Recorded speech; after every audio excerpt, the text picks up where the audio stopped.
நாடுடைய பெரியவா போற்றி என் நாட்டவர்க்கும் இறைவா போற்றி சர்வஜா சர்வவியாபி மகாபெரியவா சரணம் மாய பிறப்பருக்கும் மகாபெரியவா போற்றி மாய பிறப்பருக்கும் மகாபெரியவா போற்றி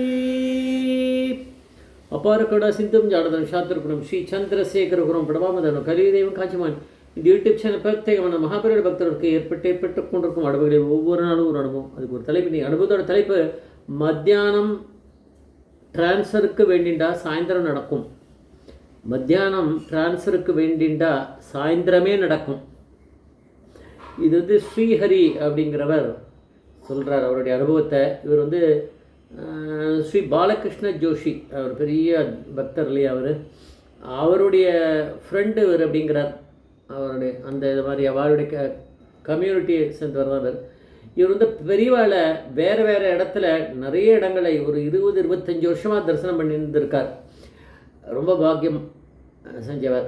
இப்போ வந்து எல்லாம் முடிஞ்சு காஞ்சிபுரத்துக்கு பெரியவா வந்தாச்சு. ஆனால் ஸ்ரீஹரி வந்து அப்போ வந்து மெட்ராஸில் தான் இருந்தார். கரூர் வைஸ்யா பேங்க்கு, அதில் சென்னையில் ஒரு பிரான்ச்சில் வேலை செஞ்சுருந்தார். ஒரு தடவை இவர் மகாபெரிவாளை காஞ்சிபுரத்தில் தரிசனம் பண்ணிட்டு இருக்கச்சே சொல்லியிருக்கார், எனக்கு காஞ்சிபுரத்துலேயே ட்ரான்ஸ்ஃபர் ஆகிட்டா எப்பவும் தரிசனம் பண்ணிகிட்டே இருக்கலாம் அப்படின்னாராம். மகாபெரிவா தன்னோட காதில் இது விழாத மாதிரி பக்கத்தில் இருந்த பாலுமாமா கிட்ட அவன் என்ன சொல்கிறான் அப்படின்னு கேட்டாரான். பாலுமாமா இவருக்கு பேங்க்கில் உத்தியோகம் பண்ணுறார், மெட்ராஸில் இருக்கார், காஞ்சிபுரத்தில் இருக்க பிரான்ச்சுக்கே வேலை வந்துடுத்துனா மாத்தல் ஆகிடுச்சுன்னா பெரியவாளை தனமே தரிசனம் பண்ணலாம் அப்படின்னு சொல்கிறார். ஓ அப்படின்னு சொல்லிட்டு பெரியவா அனுகிரகம் அப்படி பண்ணி அப்படி வழக்கம் போல் பிரசாதத்தை கொடுத்து அனுப்பிச்சிட்டார். இது கார்த்தால நடந்த விஷயம். அதுக்கப்புறம் வந்து கிளம்பி இவருடைய வேலைகள்லாம் இருந்து தான், அன்றைக்கி லீவு நாளாக இன்னும் தெரியல, இவருடைய சொந்த வேலைகள் நிறைய இருந்தது. அதெல்லாம் முடிச்சுட்டு இவர் ரொம்ப லேட்டாக தான் வீட்டுக்கு போய் சேர்ந்துருக்கார். அப்போது ராத்திரி ஆகிடுது. அப்போ ஒய்ஃப் சொன்னாலாம், உங்கள் ஏஜிஎம் அசிஸ்டன்ட் ஜென்ரல் மேனேஜர் வந்து ஃபோனில் நம்ம லேண்ட்லைன், அப்போ அந்த காலத்தில் அதுதானே இருந்தது, லேண்ட்லைனில் நம்ம ஃபோனை வந்து அடிக்கடி கூப்பிட்டுட்டே இருந்தார், உங்களை தேடிந்தார் அப்படின்னாரு. அப்படியா அப்படின்னு சொல்லிட்டு என்ன பண்ணாராம், அவருக்கு ஏஜிஎம்க்கு கான்டாக்ட் பண்ணி பேசினாராம். அவர் சொன்னாராம், உங்களை நம்ம காஞ்சிபுரத்து பிரான்ச் இருக்குது, அங்கே ட்ரான்ஸ்ஃபர் பண்ணலான்னு இருக்கோம், உங்களுக்கு பிடித்த ஒரு அசிஸ்டண்ட் மேனேஜரை அங்கே போட்டுக்கோங்க, ஸ்டாஃப்லாம் அங்கே போட்டுக்கலாம், இங்கேருந்து அனுப்பிச்சுடலாம். அந்த அசிஸ்டண்ட் மேனேஜர் அதை பார்த்துக்கிட்டோம், நீங்கள் வந்து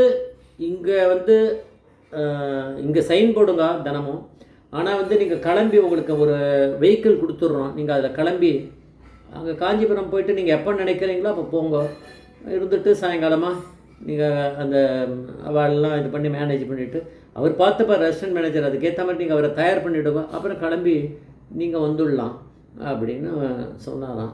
சொன்னோடனே அப்படியா சரி சரி நான் கார்த்தால் உங்கள்கிட்ட இதை பற்றி டீட்டெயில்டாக பேசுகிறேன் அப்படின்னு ஒரு ஃபோனை வச்சுட்டு அதுக்கப்புறம் வந்து கார்த்தால் வந்து இவர் என்ன பண்ணார், கிளம்பி முதல் வேலையாக பிரத்யக்ஷ பரமேஸ்வரனை தரிசனம் பண்ணி இதை சொல்லியிருக்காரே, கார்த்தால் தான் சொல்லியிருக்கார். மத்தியானமே அவள் டிசைட் பண்ணி எல்லாம் முடிச்சுட்ருப்பாளே, தானே வந்து இப்போ இவர்கிட்ட ராத்திரிகிட்ட பேச முடியும். மேனேஜ்மெண்ட் அப்போயே டிசைட் பண்ணியாச்சு, மத்தியானமே சாயங்காலமே ஆகிடுத்து அப்படிங்கிறார். அது அதனால் இவர் என்ன பண்ணார், கிளம்பி அங்கே போனார். போய் பெரியவாளை தரிசனம் பண்ணுறதுக்கு நின்றுந்தார். இந்த பாலுமாமாவே இருக்கார். இவர்கிட்ட வந்து பெரியவாளை பார்க்கும்போது பெரியவாளே சிரிச்சுட்டாலாம். அப்போ பெரியவா வந்து இவரை சொன்னாரன், நான் காஞ்சிபுரத்துக்கே எனக்கு ட்ரான்ஸ்ஃபர் ஆகிடுதுன்னு. பெரியவா அப்படி அதான் எனக்கு தெரியுமேங்கிற மாதிரி அனுகிரகம் பண்ணாராம். அதுக்கப்புறம் வந்து அங்கேருந்து ஒரு தினமுமே அங்கே காஞ்சிபுரத்துக்கு போய் தரிசனம் பண்ணுற மாதிரியான அவருக்கு ஒரு சான்ஸ் கிடச்சிது அப்படிங்கிறார்.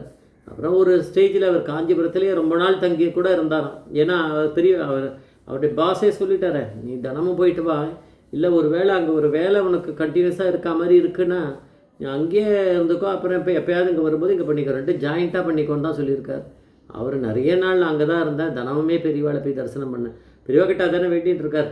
பெரியவா நான் காஞ்சிபுரம் இந்த ட்ரான்ஸ்ஃபர் ஆகி நான் உங்களை தினமுமே தரிசனம் பண்ணோம் அப்படின்னாரு. அது சொன்னது பெரியவா வந்து கார்த்தால தரிசனம் பண்ணும்போது சொன்னபோது பெரியவா கை தூக்கினா, சாயங்காலமே டிசைட் பண்ணிவிட்டா அங்கே வந்துடுது அப்படின்னா பெரியவாளுக்கு அங்கே தெரிஞ்சிருக்கு இவரை வந்து ட்ரான்ஸ்ஃபர் பண்ணி இவரை வந்து தூக்கி இங்கே காஞ்சிபுரத்தில் போடணும்னு. அதை டிசைட் பண்ணது யாருன்னா பரமேஸ்வரன், நான் பெரியவா தான். அது ஏதோ நம்ம நினச்சிட்டு இருக்கோம், அவர் தான் டிசைட் பண்ணுறாரு. அவர் வந்து அந்த புத்தியில் போய் இவரை கேட்க வைக்கிறார், அதே நேரத்தில் அவள் புத்தியில் போய் அதை முதல்லையே அவளையும் யோசிக்க வைக்கிறார், இவரை தூக்கி இங்கே போடலாம் அப்படின்னு. எல்லாத்துக்கும் மூல காரணம் யாருன்னா அந்த பெரியவா அப்படிங்கிற பரமேஸ்வரன்னு நம்மளுக்கு தெரிஞ்சுக்கணும், வேறு ஒன்றும் கிடையாது. அதனால் அவள் டிசைட் பண்ணிட்டான்னு சொன்னால் கூட எதுவுமே கிடையாது, எல்லாம் பிரத்யக்ஷ பரமேஸ்வரனுடைய அவர் நினைக்கிறது தான் அங்கே நடக்கிறது, அவ்வளோதான். இது மாதிரி நம்ம நிறைய சம்பவம் பார்க்குறோமே, எதேச்சியாக நடந்த மாதிரி சொல்ல முடியாது, எதுவுமே கிடையாது. நினச்சா அங்கே நடக்கிறது அப்படின்னா பரமேஸ்வரனால தானே அது முடியும். அதனால் அடுத்த நாளே கிளம்பி என்றைக்கே சொன்னாரோ அப்போ அன்றைக்கே அவருக்கு ஆர்டர் வந்தாச்சு. கடத்தில் போனார், ஆர்டரை வாங்கிட்டார், வட்டி கொடுத்துட்டா எடுத்துன்னு கிளம்பி நேராக காஞ்சிபுரம் வந்துட்டார். அவ்வளோதான், முடிஞ்சுது. அன்றைக்கே வந்து அவர் என்றைக்கு இது பண்ணாரோ அதை அன்றைக்கே வந்து பெரியவாளை வந்து பார்த்துட்டு இந்த மாதிரி நடந்துடுது, எனக்கு ட்ரான்ஸ்ஃபர் ஆகிடுது அப்படின்னு வந்து பெரியவா கிட்டே சொன்னாலாம். நான் வந்து அங்கே ஏதோ சைன் போடணும், ஆனால் நான் இங்கேயும் இருந்துக்கலாம், நான் இங்கே நிறைய நாள் இங்கேயே இருக்க முடியும் என்னால் அப்படின்னாராம். பெரியவா சிரிச்சுட்டே ஆசீர்வாதம் பண்ணியிருக்கார். அதனால் மத்தியானம் தான் ட்ரான்ஸ்ஃபர் கிட்ட வேண்டின்ட்டுருக்கார், கார்த்தால இல்லை. அவர் முடிச்சுட்டு கிளம்பும்போது தான் அது கார்த்தால வந்திருக்காரு. கார்த்தால கொஞ்சம் லேட்டாக தான் வந்திருக்காரு. மத்தியான டயத்தில் தான் அவர் கிளம்பியிருக்காரு. அப்போ தான் வேண்டின்னு இருக்கார் பெரியவா கிட்ட, இந்த மாதிரி எனக்கு கிடைக்கணும்னு. ஆனால் அது சாயங்காலமே நடந்துருத்தே அப்படின்னா அவள் உடனே அங்கே பெரியவா வந்து பண்ண வச்சுருக்காருன்னு நம்ம தெரிஞ்சுக்கலாம். ஜெய் ஜெய்சங்கர் ஹரசங்கர் மகாபிரிய பாதமேஸ்வரர் மகாபிரிய பாதமேஸ்வரர்.